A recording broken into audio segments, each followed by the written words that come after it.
Well, I had a lot of mixed feelings, to tell you the truth, because I think the challenge is very steep.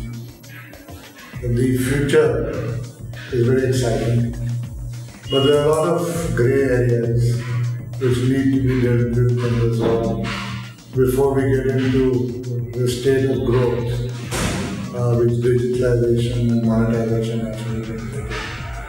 So a lot of work needs to be done in that area. Therefore, while I won't say excited, while I'm looking forward to the challenge, I am also wary of the fact there will be a lot of hurdles to be crossed as we keep moving forward. And one has to deal with an industry which is unregulated, and therefore bringing about regulation, not regulation in the sense of legislation, but bringing about processes, procedures, is difficult. And ultimately, if you really have to monetize this business, then the only way you can do it is by becoming prepaid. And prepaid in itself requires a lot of technological inputs, a lot of convincing of customers and the whole entire value chain of distributors, dealers, and things like that. One other thing that I see as the biggest challenge in the industry today is the fact that the industry must refocus itself to becoming more customer friendly and giving customer care, which is critical. So far, the industry has basically been, all channels, so much money. But in the world, you work in a digitalized environment. Because everybody is expecting increased revenues. The broadcasters saying they need a number of boxes. The government is on its own trip in terms of entertainment tax. Doesn't work because you cannot charge a customer that kind of money to be able to pay for all that kind of stuff. Therefore, the only way is really to bring about packaging, bundling, small packages with regional channels involved, sports channels involved. And therefore, you cannot afford to burden the entire spectrum of the universe of customers. You have to segment it. And those who can afford will pay more. Those who can't will take basic packages of 1 or 2 or 3 and be happy with that kind of entertainment. But unfortunately, for some strange reason, there is a mental block in the minds of consumers that I will pay only so much for entertainment. Well, on the same side, if you look at it, there is no block to pay money for a broadband or a triple play or a TV every year for your tablets. People are ready to pay for that, 40 rupees, 50 rupees, 100 rupees. So that's where the whole industry should move. Create packages, create bundles, give people value-added services, and give them the basic fares, the basic needs that you want to call it as entertainment, basic fare at a reasonable price. And start monetizing from there. So you have VOD, TV everywhere, applications. All those kind of things need to be introduced to be able to really monetize this. And that's what I want to focus on. Try and build the infrastructure to be able to cater to these kind of requirements of the consumer. Because he is the ultimate person whom we have to satisfy with all our requirements and from whom we are going to get money ultimately. So the whole focus will be on putting procedures, processes, making the business absolutely transparent, bringing about governance, corporate governance, and make it a transparent business so that everybody in the value chain at the end of the day gets a share of revenue.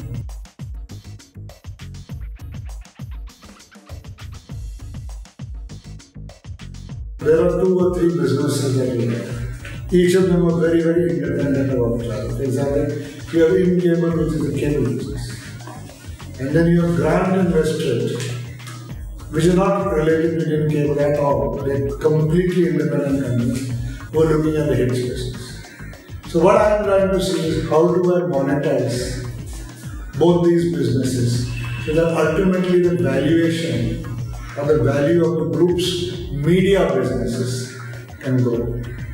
Because phase 3 and phase 4 is a game for hits.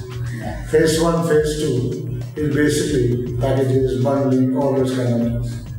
And I'm very clear in my mind that ultimately it is the operator or the LMO who must own his network. We have no intention of taking away any of his networks. We have no intention of doing any of those kind of things. Either in cable or through the HITS model, where Grant and Listed will be a white label, pure service provider. Just a backend service provider, a pure technology service provider, giving the best on the latest of services, which is value-added services, applications, TV everywhere, everything. And on the other hand, where we own networks like in cable, look at giving them all these services, including trying to push for our broadband, which we have not really focused on for a long time. And we have a very, very large infrastructure of fiber all across the country. We are not really using that broadband, we are actually renting it out to various people who are actually monetizing it. And there is enough of fiber in there for us to also monetize our broadband. That's what we want to do, a bit of a restructuring there.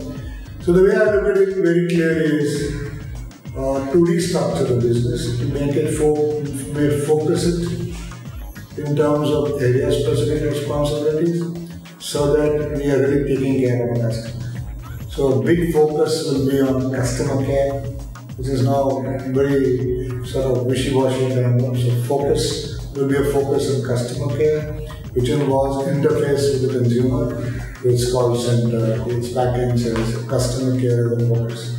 And the whole focus, another vertical or another department, just dealing with the cable operator relationship business.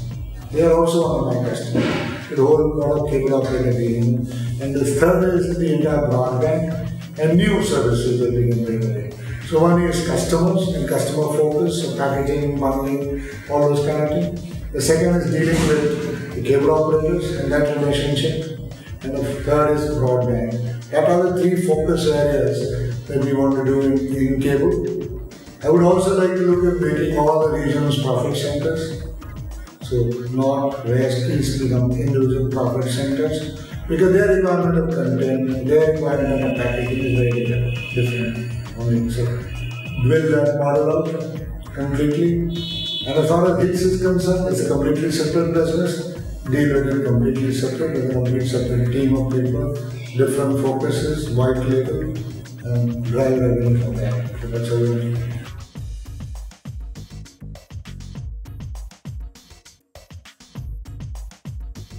And the family is committed, and the individual is committed, they invest a sizable amount of money. They are putting in 300 crores now for in cable itself. They are committed to investing in the HITS business. And as we keep going around, we committed to invest in the cable business. And that is one of the reasons why I took up this responsibility. Because without funding, you cannot really run these businesses effectively. The gestation period is quite long, as we all know.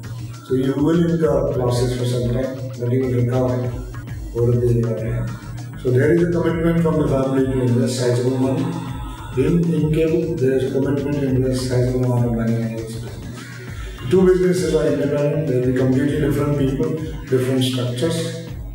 And I will oversee how we monetize both these businesses. This investment will come as soon as I get my license. And unfortunately, it's now 14 months that I've been patiently waiting for the license.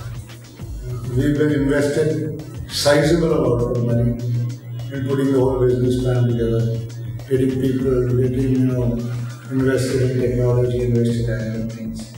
We're just waiting. Invested over $10–15 million already.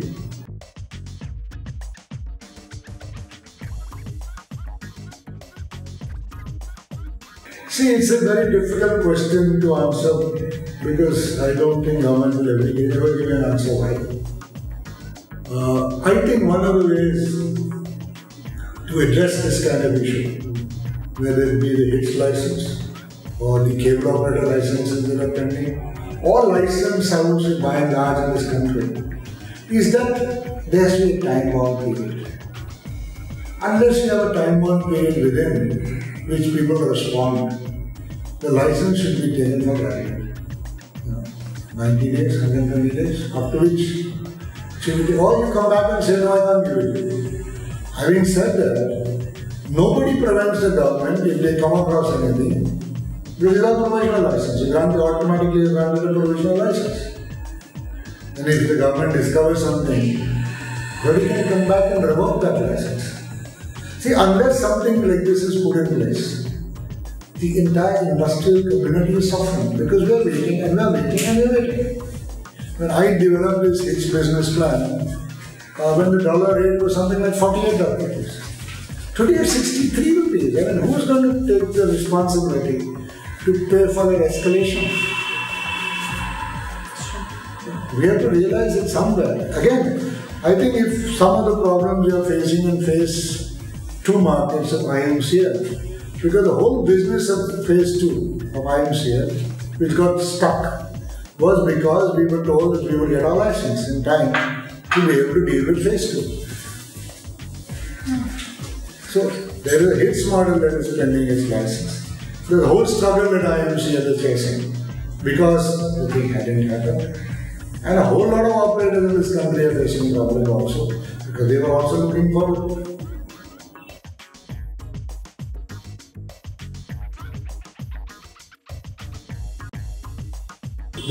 What is the reason why HITS is critical? Because it helps the local cable operator, the last mile operator, in providing an effective back-end services so that he can deal with his customer and provide customer satisfaction at the end of the day. Because if you look at a normal cable operator, the cost of his back-end will be minimum, according to media partnerization, about 45 rupees.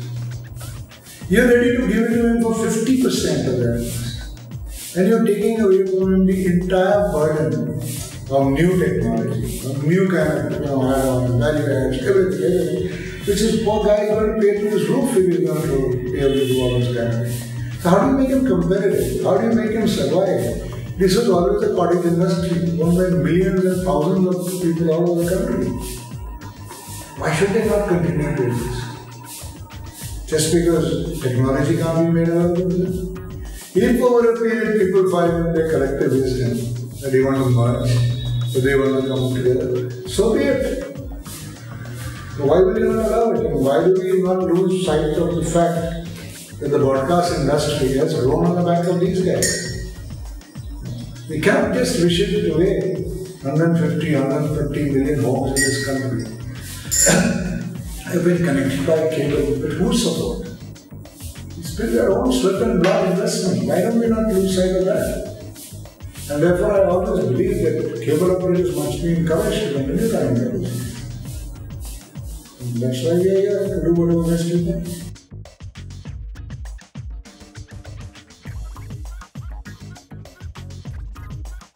We may not be the largest MS on the country today. We were at one point the largest.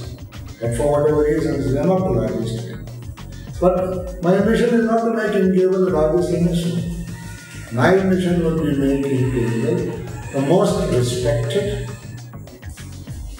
MS of the country, which means it will be run professionally, ethically, transparently.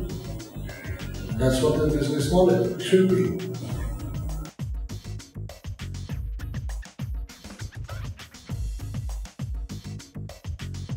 Fortunately, I think we have one of the best technology consultants in India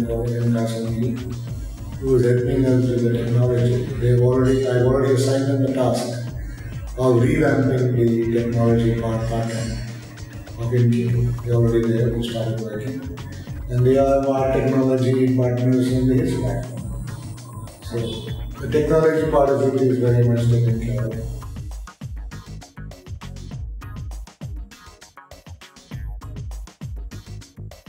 No. See, a lot of this is basically applications based on middleware and things like that.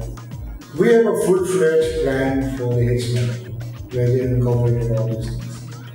Hopefully, when we launch HITS, we will launch and allow all these things.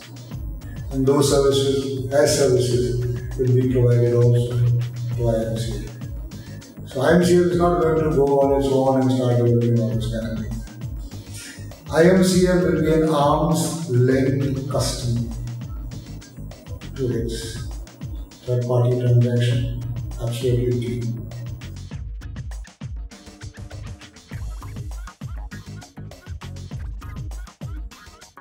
See, there is two ways to look at it. The individual business is mainly focused in phase 1 and phase 2. It's not in phase 3 and phase 4. Most MSOs also are in phase 1 and phase 2. But the fact of the matter, there is 100 million phase 3 and phase 4 consumers that we address. And there is no other way you can address the phase 3 and phase 4 markets, especially if you look at it in terms of reaching into fiber. You spend an exhaustive amount of time trying to evaluate the cost of fiber to reach these customers and the cost of the subscriber base that will come out of this. Even if you take a simple figure of, let's say, 10% of the market you want to reach, the average cost of reaching a customer is about 70-80 rupees. But the average cost of reaching a customer in a HITS platform is 8-9 rupees. So if I can give the customer and the operator that time, and don't forget, all the benefits of negotiating bulk numbers go to the operator, not consumer. For example, today when you talk to a customer and say, this is the kind of volume we are looking at, a set-top box. You can get an HD is out the set-top box, but the cost of an HD box today. The future is HD. The future is not HD. But who's going to do it for those poor guys who got 1,000, 1,500, 2,000? If he goes and buys a box and says, give me 1,500 bucks for 2,000, possibly they double or triple their money. And if he goes and deals with a good CMM that way, he'll pay 3 times that. Or subscriber. But that guy is dealing with a DTH player who's way up in technology. So either he is able to compete on the technology front for the benefit of his customer, or he's going to do so, which is what has happened. So where does he go at the end of the day? Either he says, I give up and go shop, or he goes and joins an MSO. And the MSO on the same boat as he is virtually. But here we are saying in a HITS model, you continue to be the owner of your business. You negotiate, we'll help you if you need. You have a requirement or anything. We'll help you place boxes.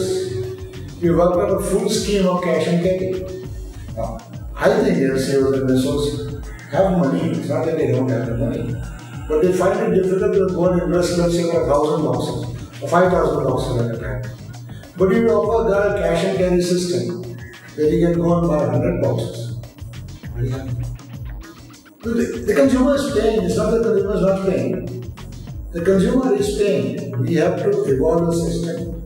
They say this is consumer friendly and which is really in line with what is convenient for everybody to manage. And so you bring to him the latest technologies. People may not have only broadband at home, or they have broadband. But there's nobody in this country today that doesn't have the mobile phone.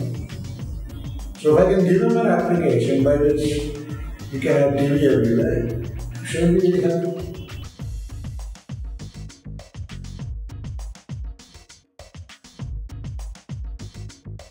Rural India has money, not that they don't. I'm not saying everybody. But if my objective is to achieve, let's say, 20% or 25% of phase 3 and phase 4 markets, that market exists.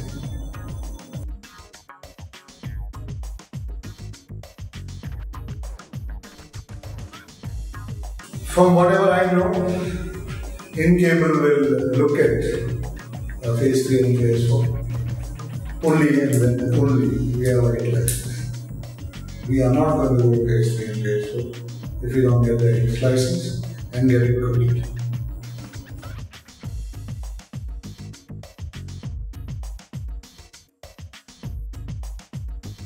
I have given myself 2 months to put a lot of these type of things in place. At least I'm beginning. Okay. I will begin the implementation, a lot of changes in process, procedures, customer friendly actions, prepaid actions, all these things.